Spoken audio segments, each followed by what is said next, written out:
Desde já eu peço que você abra a sua Bíblia no Evangelho de Marcos, acesse a sua Bíblia aí. E estamos em campanha de missões.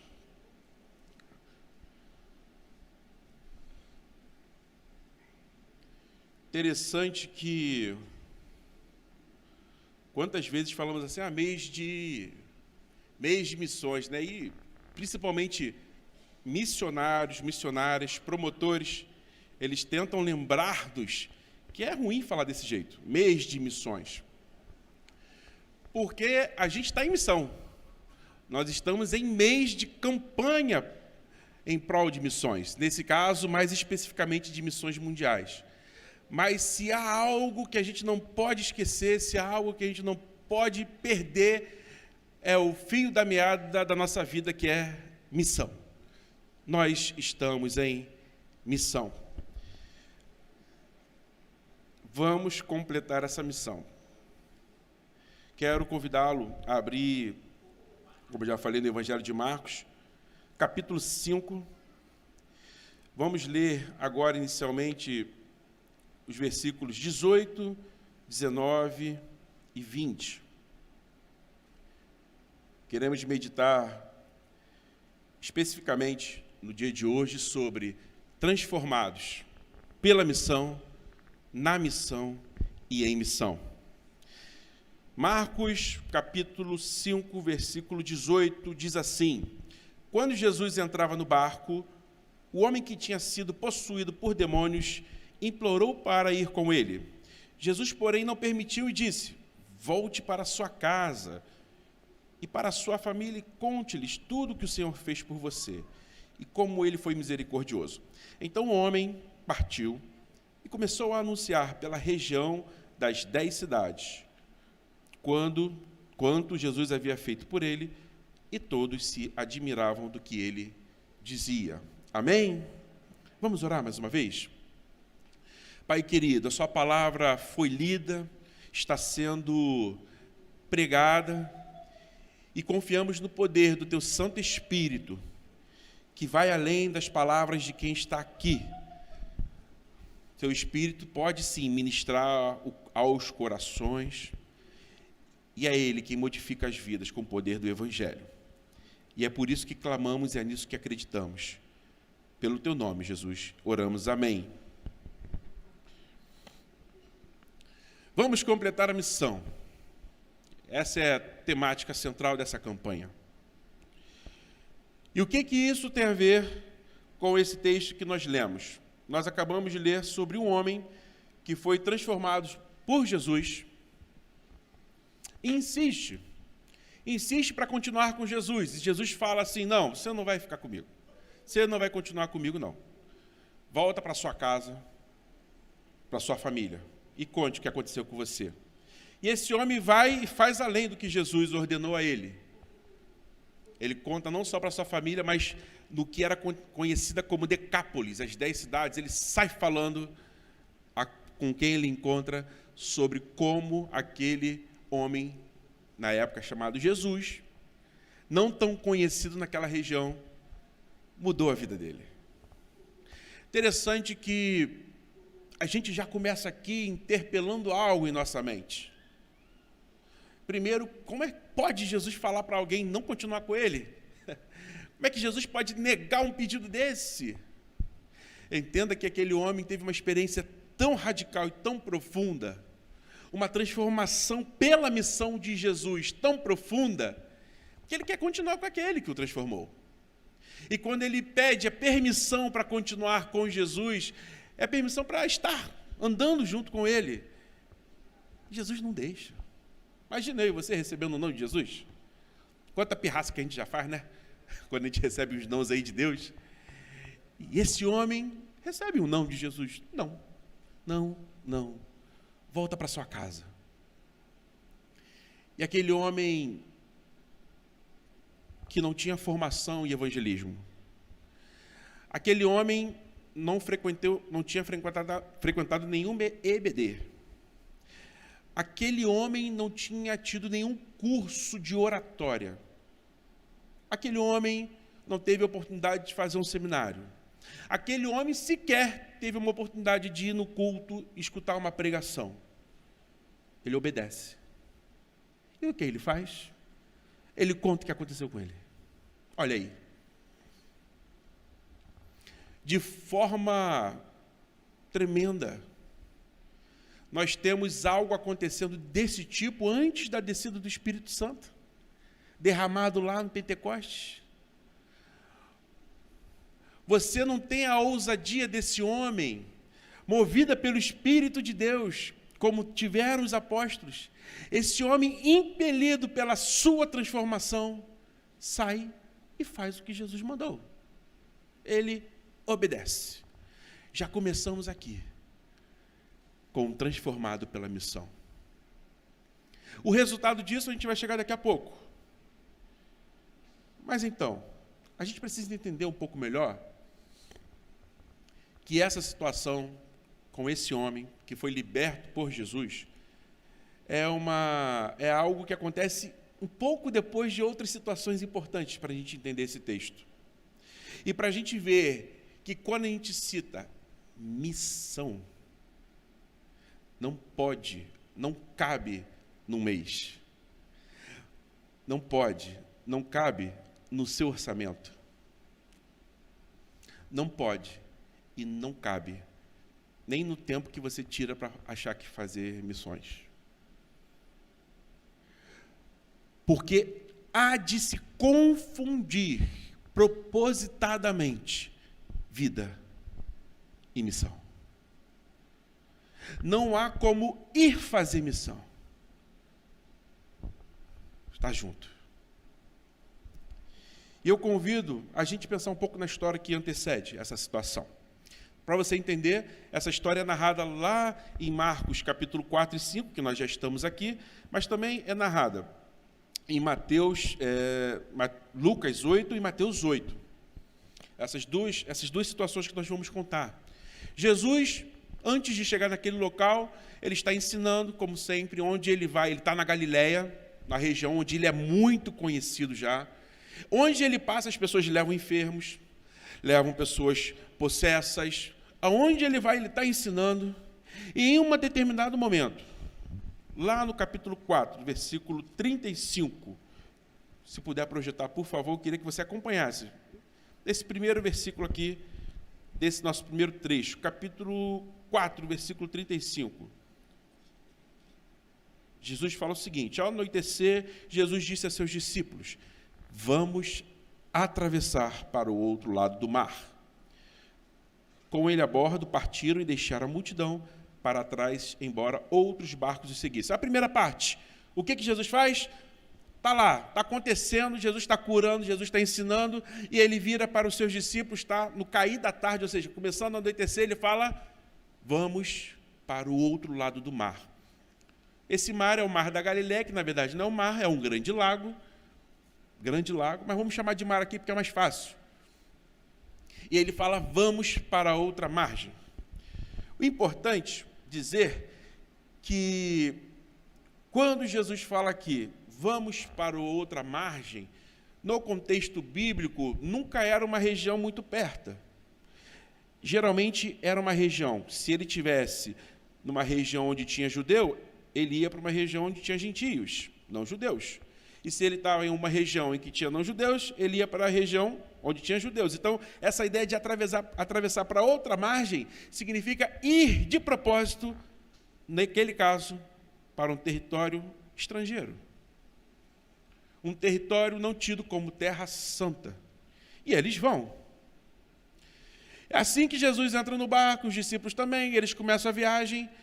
Quando você fizer seu dever de casa e começar a ler o texto, você vai lembrar ou vai saber que Jesus fez o quê? Pega um travesseiro, segundo Marcos, e dorme. Mais uma vez aqui, o nosso mestre, o nosso rei, filho de Deus, nos dá uma lição. Como assim, Dudu? Ele está dormindo. Mas por que ele estava dormindo? Por que ele estava dormindo? Porque ele estava cansado. A gente dorme porque a gente está cansado. E não sei você, pode até ser que o balanço do barco, de repente, se você que navega, te dê um certo sono. O que me dá sono é andar de carona em carro, mas o barco me dá enjoo. Mas essa coisa de balanço de barco, dá sono, é para poucos. Mas Jesus está cansado. O corpo que ele escolheu se fazer carne, limitado, cansa. Jesus está em missão. E Jesus, você tem que entender que lá em João 1,3 diz que para ele foram feitas todas as coisas. Como é que pode, para alguém que foi feito todas as coisas, se permitir cansar? Se permitir ter sede? Se permitir ter fome? Humilhação. Paulo chama isso de esvaziamento. Ele escolheu se esvaziar. Jesus, dormindo num travesseiro, num barco, está exausto. E Marcos faz questão de mostrar isso para a gente. O Filho de Deus cansou, o seu corpo está pedindo descanso. Quem sou eu? Quem é você para sentir-se humilhado com alguma situação no caminho da missão? Fica imaginando, de repente, Pedrinho um pouco mais velho. É claro que assim, é só um exemplo para ajudar a gente. Imagine eu e Mari, estamos trabalhando o dia todo fora. E Pedro lá na adolescência dele, doce de pessoa, se Deus quiser. Ele fica responsável por lavar a louça. O garoto, de repente, não vai fazer nada. Não vai fazer nada. A tarefa do dia vai ser lavar a louça. Eu fico imaginando eu como pai, nessa ocasião, chegando a casa, olhando a louça suja. Eu que trabalhei, que estou trabalhando, a turma cheia de aluno, chego em casa e a louça suja. Vocês concordam comigo que por mais bonzinho que eu seja, eu meter a mão naquela louça com um garoto vendo Netflix, não seria um estágio de humilhação para mim? Alguém aqui discorda disso? Que a tarefa do garoto era lavar a louça, só isso. Eu estou trabalhando, eu estou sustentando, Mari está trabalhando, Mari está sustentando, eu chego, o garotão está vendo Netflix, está vendo qualquer coisa e a louça está suja.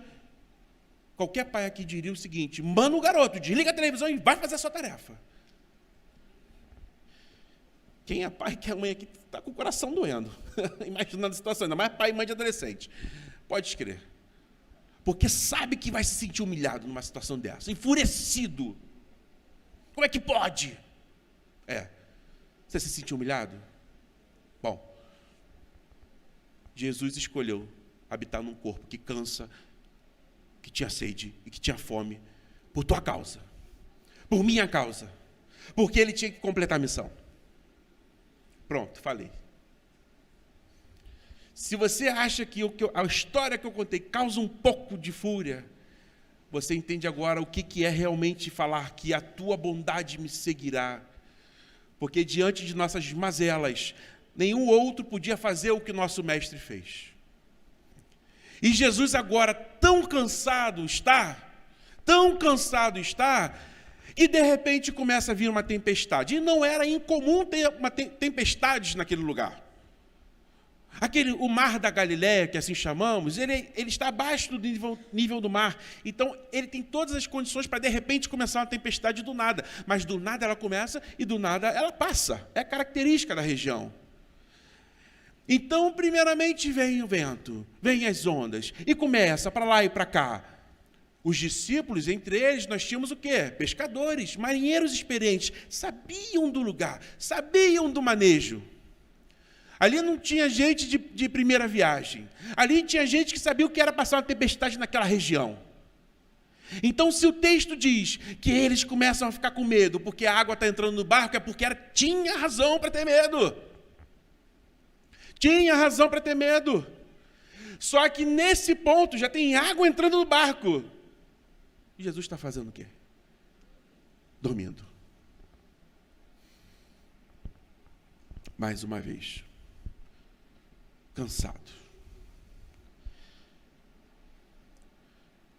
Mas diferente da gente, o cansaço de Jesus não revela fraqueza. Ele dormia porque ele podia. Porque uma coisa ele falou: vamos para outra margem. E quando Jesus fala, acontece. Por isso que ele podia descansar. Mas sabe quem não sabia disso? Os discípulos. Os discípulos já tinham visto tantos milagres. Naquele ponto já tinham visto muita coisa. Mas ainda não tinham tido a concepção corretíssima de que eles estavam diante do Filho de Deus. Eles estavam com medo da morte, acompanhados por quem era a vida. Só que eu e você, analisando essa história, nesse momento, a gente pode falar, como é que pode eles serem assim? É diferente de nós. É diferente da situação da nossa vida. Quando enfrentamos tempestades ao longo da nossa caminhada, seja lá pelo que for, na família, no trabalho, na igreja, na existência, nas perguntas que fazemos sobre nós e sobre os outros, nessa questão de obedecer ou não obedecer, as tempestades, as crises que vão chegando, não tem idade para acontecer crise. Tem crianças com crise, a gente sabe disso, adolescentes, jovens, adultos. E quando a gente pensa que vai chegar na terceira idade, com tudo resolvido, com o acalento da vida, como se tudo estivesse bem, nós temos hoje pessoas idosas indo para psicólogo, para poder, ainda na sua velhice, conseguir consertar, ou ao menos refletir sobre situações que até hoje amargam a sua vida, tempestades que existiram na sua existência e que até hoje balançam o barco do seu viver. Coisas, ventos, ondas, que parece que nos fazem esquecer, como aqueles que estavam com Jesus, de que ele falou, vamos para outra margem. E parece que essa margem não vai chegar, porque no meio do percurso tem uma tempestade. Sendo que, interessante que muitas vezes falamos dessas tempestades exteriores. Situações em que nos encontramos na nossa vida, em que parece que o barco vai afundar.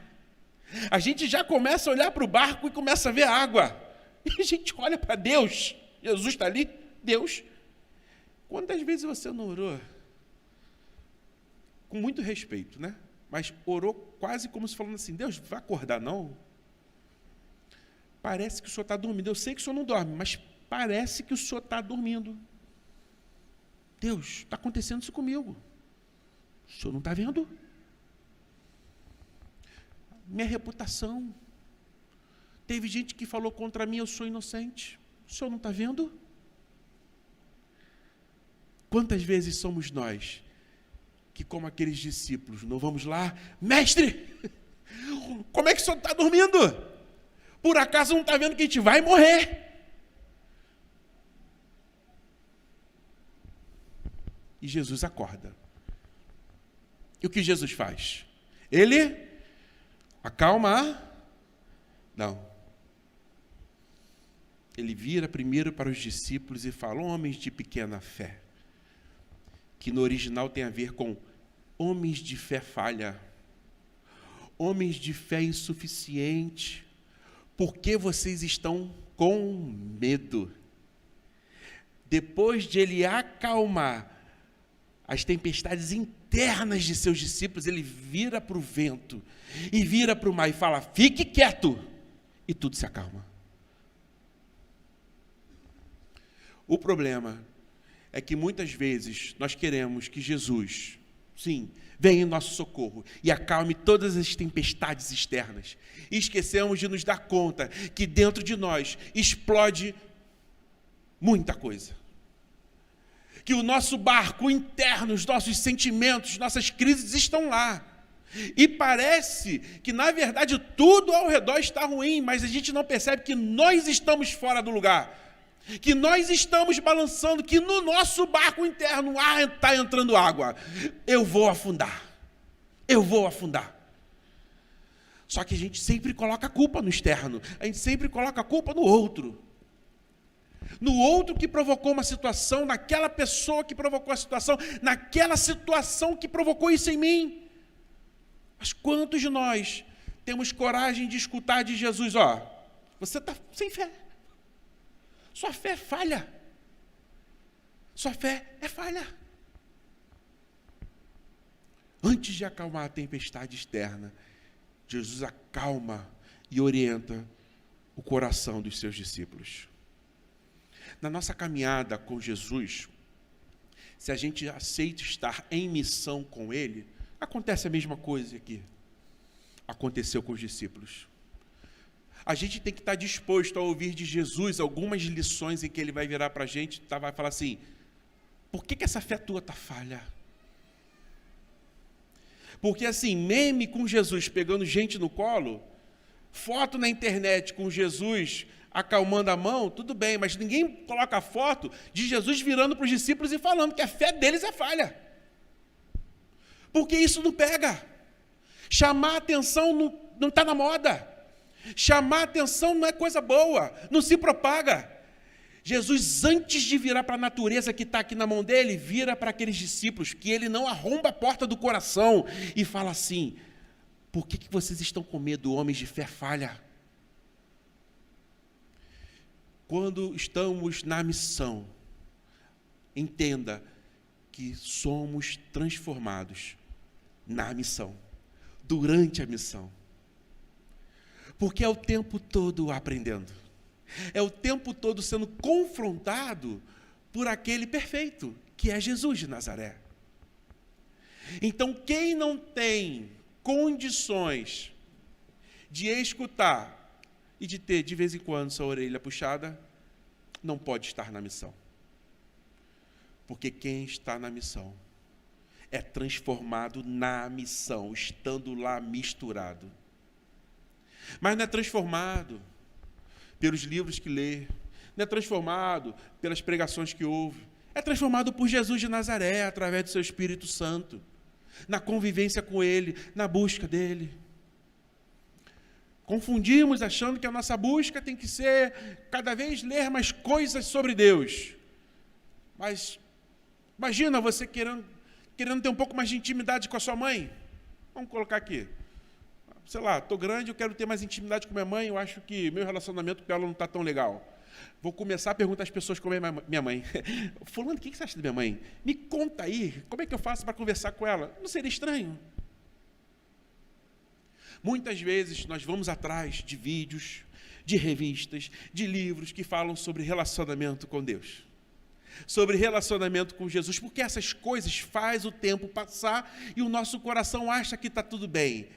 Mas muitas vezes fugimos da presença do Senhor em oração, porque a gente sabe que nós somos transformados quando nos colocamos aos pés dele.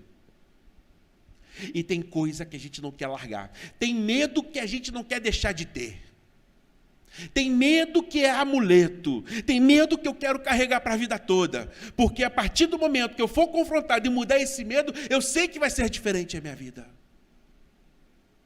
Então, ao invés de falar com Jesus, eu vou ler sobre ele.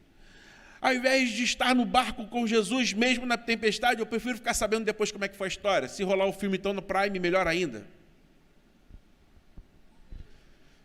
Quando decidimos por Jesus, temos que estar dispostos a sermos transformados na missão. Mas você pode estar perguntando assim, a missão de Jesus, no caso, era o quê? Acalmar a tempestade? Era isso. Era ele mostrar para os seus discípulos que ele tinha poder sobre a natureza. Essa era a missão. Se você ler os textos que eu citei, os capítulos dos evangelhos, você vai perceber que a tempestade passa. Jesus ordena, passa a tempestade. O que acontece? Versículo 1 do capítulo 5 de Marcos. Chegando Jesus e seus discípulos a outra margem. Acontece o que Jesus falou. Eles chegam.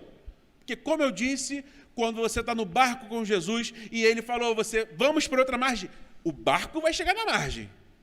Se você não pular, no meio da tempestade você pular, pode ser que você fique para trás. Mas o barco, se ele entrou no barco, e é bem claro que seguindo Jesus, eles entraram no barco, ele falou, vamos para a outra margem.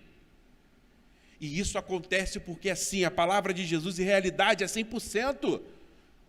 A gente fica na dúvida. Irmãos, confiar 99%, desconfiar 1% é desconfiar todo. Confiança ou é 100% ou é desconfiança. Se Jesus falou em missão que você vai chegar a outra margem, acredite, você vai chegar a outra margem. O problema é o que nós colocamos como outra margem. Muitas pessoas colocam como outra margem o teu trabalho. Porque o meu trabalho, a minha realização pessoal é outra margem. Então, tudo que disserem para mim sobre realização pessoal, eu estou aceitando, glória a Deus, amém. É culto de revelação, é culto de consagração, porque a minha margem que eu estou vendo não é missão. A minha margem que eu estou vendo é o meu trabalho, é a minha realização pessoal, é a minha família, é ter a minha família em paz, é a minha missão. As margens que nós colocamos na nossa vida, muitas vezes, são equivocadas. E por isso que quando não chegamos na margem, nós falamos assim, Jesus deixou meu barco afundar na tempestade. Não. Entenda que existem margens que eu e você colocamos como meta e nada tem a ver com a missão. E é por isso que de vez em quando seu barco vai afundar. Quando eles chegam na outra margem, sabe que lugar é aquele? Alguns lugares chamam de região dos Gadarenos, ou Gerezarenos. Mas é mais conhecido como Gadarenos. Pessoas que tratavam e criavam porcos. O que para um judeu já era uma imundícia. O porco, cuidar de porco era contra a lei, era contra a lei mosaica. Eles estão numa terra em que vocês acham que eles viram coisas boas? Não. Mal chegaram nessa terra, o que eles veem? Mateus fala que são 2 homens. Marcos e Lucas falam que é um homem só. Um homem possesso, entre os sepulcros, com correntes arrebentadas, nu. Olha que coisa linda na missão. E você aí ouvindo algumas pessoas falando que vai dar tudo bem na missão, sim, vai dar tudo certo. Mas o que é tudo certo para a gente? Porque para aqueles homens, depois de enfrentarem uma tempestade, eles desembarcam numa terra de gentios, uma terra que podia ser considerada amaldiçoada, porque eram pessoas que tratavam porcos. Isso para o judeu era uma coisa horrível, e ainda por cima me veio uma recepção, um homem que parecia uma besta humana.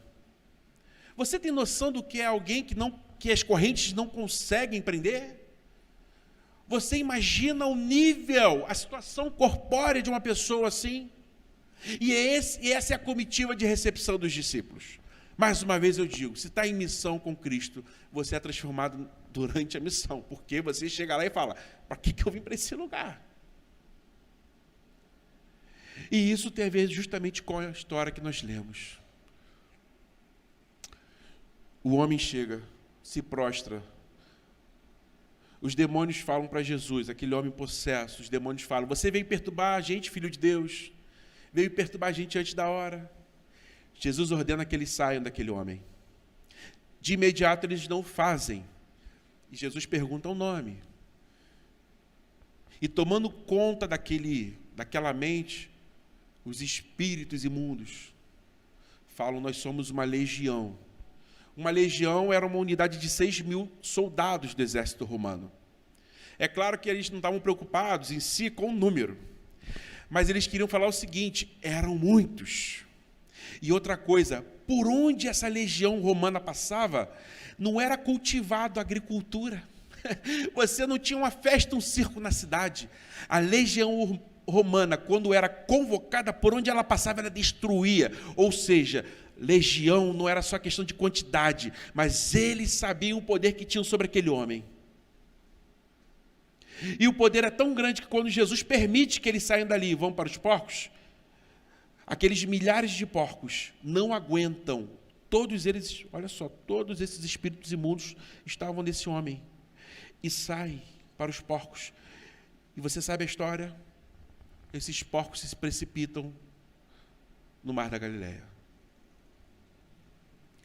Tamanho a perturbação que aquele homem estava vivendo. E agora, aquele homem está em sã consciência, liberto por Jesus.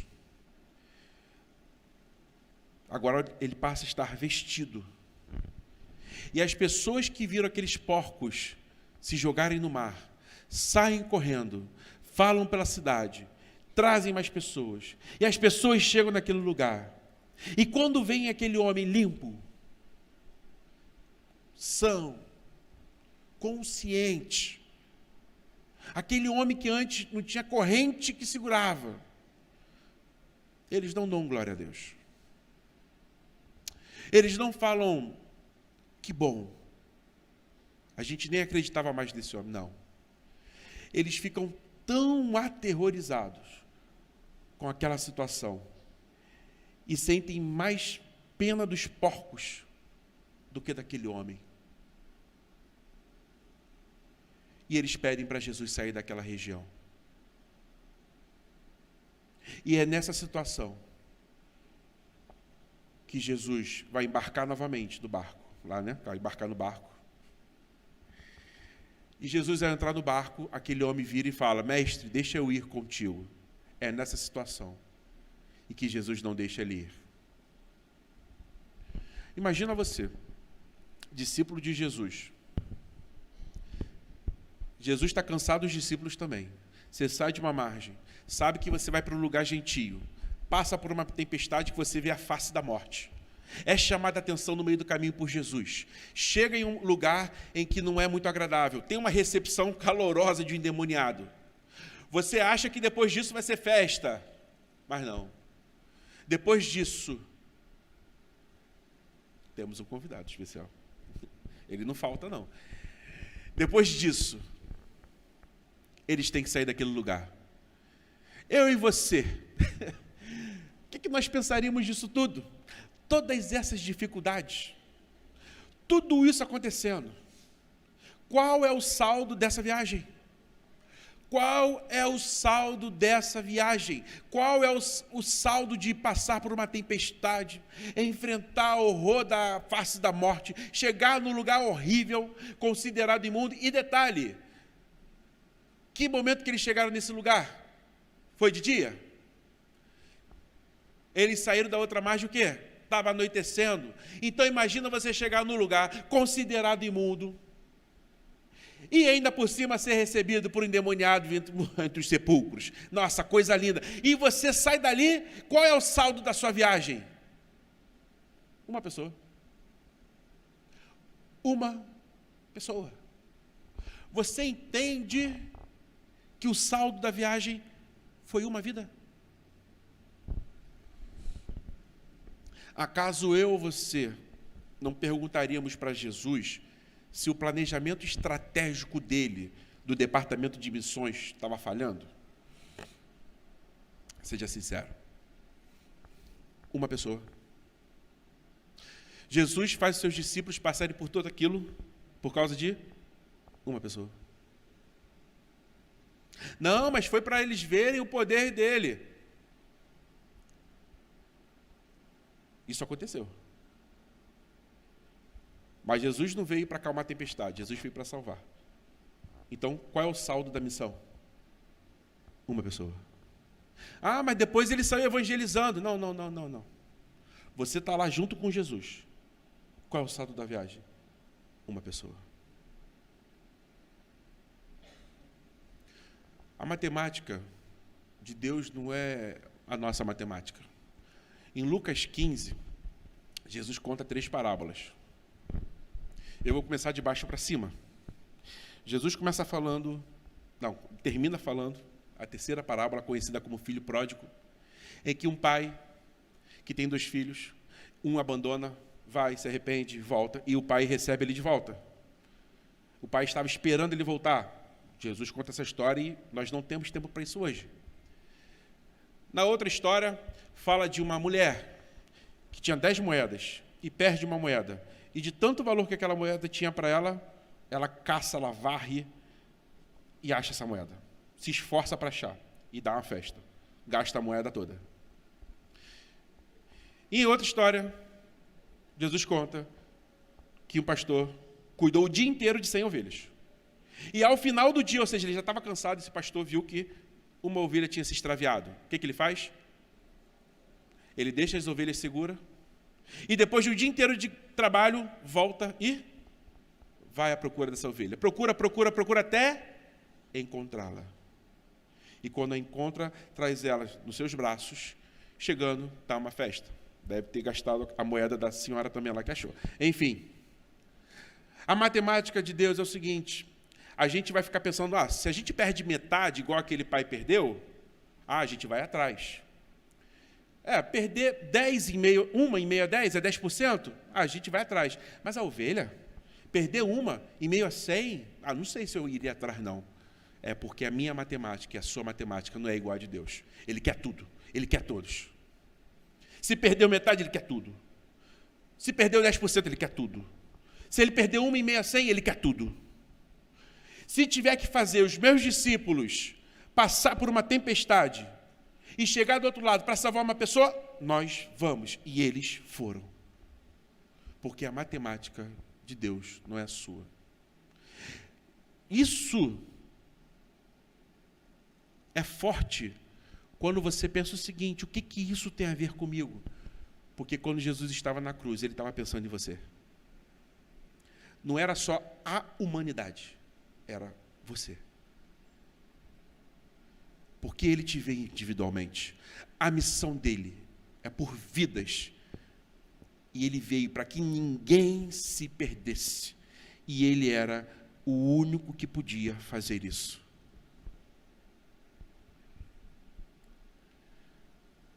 Hoje nós temos oportunidade de refletir que Jesus nos transforma ao longo da missão. Temos que estar dispostos a passar tempestades externas e internas, mas lembrando que Ele vai estar com a gente. E hoje, a gente quer também falar que Ele tem poder para transformar pela missão. Deus mandou Jesus. E Jesus, falando com os seus discípulos, falou o quê? Eu não posso continuar com vocês, porque enquanto eu estiver aqui, o meu Pai e eu não poderemos enviar o quê? O Consolador. Então, Deus Pai e Deus Filho enviam o Consolador, Espírito Santo. E sabe o que é mais tremendo e que tem a ver com uma das músicas que nós cantamos aqui? Que Deus escolheu Ele, o Filho e o Espírito Santo enviarem à igreja. Você tem ideia da missão que você faz parte?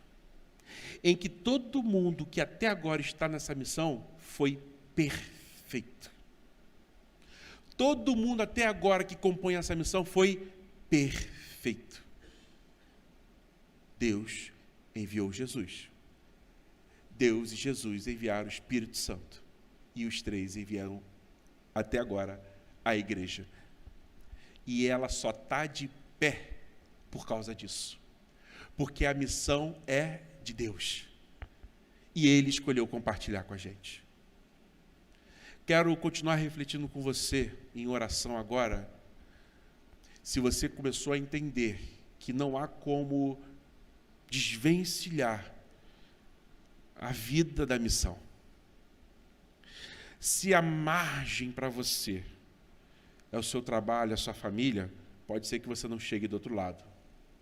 Mas se você entender que a sua missão é a missão de Jesus, é estar com Ele, não importa se no barco da sua família, no barco do seu trabalho, no barco da igreja que você congrega, não importa se nesse barco está começando a entrar água e parece que ele vai virar.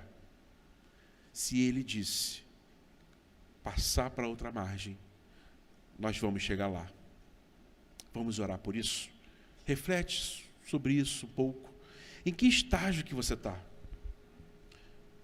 Em que estágio que você está dessa situação? Você já foi transformado pela missão e precisa ser transformado agora enquanto a missão está em curso. É isso. Peça isso a Deus.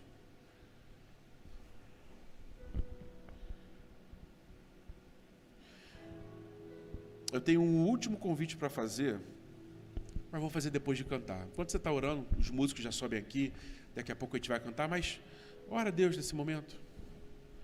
Pede para Ele revelar ao seu coração o que está faltando para você entender o seu papel nessa missão.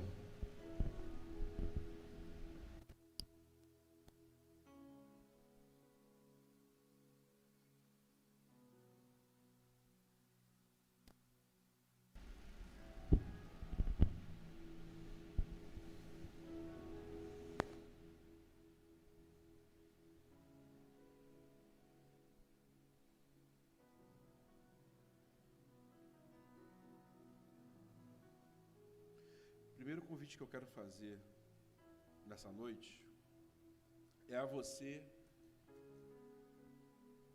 que ainda se acha separado dessa vida de tal, de vida de crente, vida com Jesus.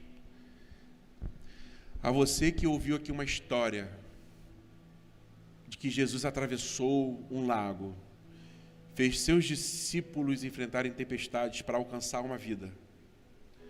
Se você está se sentindo assim, veio aqui hoje e está sentindo que tudo o que aconteceu contribuiu para você ser essa pessoa. Eu não estou falando aqui de 10 mãos levantadas, de 100 mãos levantadas. Eu estou falando da sua. Eu estou falando da sua. Você que ainda não tomou a decisão por Cristo e vê no dia de hoje a oportunidade para isso. Eu não preciso insistir. A palavra de Deus foi pregada. Eu quero te dar a oportunidade de ser como aquele homem, de ser transformado pela missão. Há alguém aqui que hoje quer fazer essa decisão por Cristo, que ainda não fez e quer entregar a sua vida a Cristo? Entregar por completo e deixa que a transformação Ele faz. Não estou convidando você para fazer parte dessa igreja, mesmo querendo muito isso. Mas estou perguntando, você quer dar esse passo definitivo para a sua salvação? Se assim deseja, eu não vou te chamar aqui à frente, só levanta a sua mão que eu quero orar por você. Há alguém nessa noite aqui que quer fazer isso? Entre os jovens, há alguém? Não. Louvado seja o Senhor, porque a palavra dele foi pregada. Vamos cantar? Fica de pé, vamos adorar o Senhor. Aleluia.